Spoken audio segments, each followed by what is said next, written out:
వేమన శతకము. చిక్కియున్న వేళ సింహంబునైనను బక్క కొక్క కరచి పాదపిట్టు బలిమిలేని వేళ పంతంబు చెల్లదు విశ్వదాభిరామ వినురవేమా. చిక్కియున్న వేళ సింహంబునైనను బక్క కుక్క కరచి బాధపెట్టు బలిమిలేని వేళ పంతంబు చెల్లదు విశ్వదాభిరామ వినురవేమా. ఆకలితో కాని రోగముతో కాని సింహము బలహీనమై పడియున్నచో ఒక పక్క చిక్కిన పనికి మాలిన ఊరకుక్క కూడా దానిని కరచి బాధించును. అది లోకములోని తీరు. ఆర్థికముగా కాని మరొక విధముగా కాని బలహీనుడైన సమయములో పౌరుషము కోపము పోయి చేతులు కాల్చుకొనుట అవివేకము.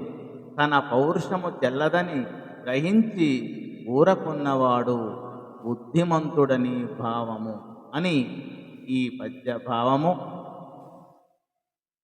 లక్ష్మి ఏలినట్టి లంకాపతిపురము పిల్ల కోతి పౌజు కొల్లబెట్టే చేటు కాలమైన చెరుపనల్పులె చాలు విశ్వదాభిరామ వినురవేమా. లక్ష్మి ఏలినట్టి లంకాపతిపురము పిల్ల కోతి పౌజు కొల్లబెట్టే చేటు కాలమైన చెరుపనల్పులె చాలు విశ్వదాభిరామ వినురవేమా. ఒకనాడు లక్ష్మికి అనగా సంపదలకు నివాసమైన రావణాసురుని లంకాపురమును అల్పములైన కోతి మూకలు కొల్లగొట్టి నాశనము చేసెను. చేటు కాలము దాపురించినప్పుడు నాశనము చేయుటకు అల్పజనులు చాలు, పెద్ద బలవంతులు అక్కరలేదు అని ఈ పద్య భావం.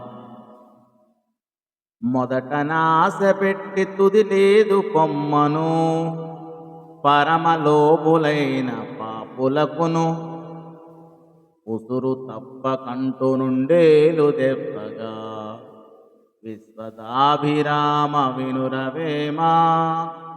మొదట నాశ పెట్టి తుది లేదు పొమ్మను పరమలోబులైన పాపులకును ఉసురు తప్పకంటు నుండేలు దెబ్బగా విశ్వదాభిరామ వినురవేమా.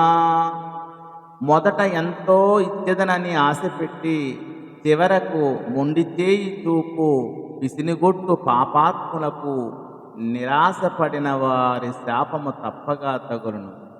ఆ తగురుట కూడా నుండేలు బద్ద నుండి వెలువడిన రాయి ఎంత వేగముగా గట్టిగా తగులునో అట్లు ఆ శాపము తగులును. అందుచేత దానమిచ్చు ఉద్దేశ్యము లేనప్పుడు ముందు వాగ్దానము చేయకూడదు అని ఈ పద్య భావము. ధన్యవాదములు.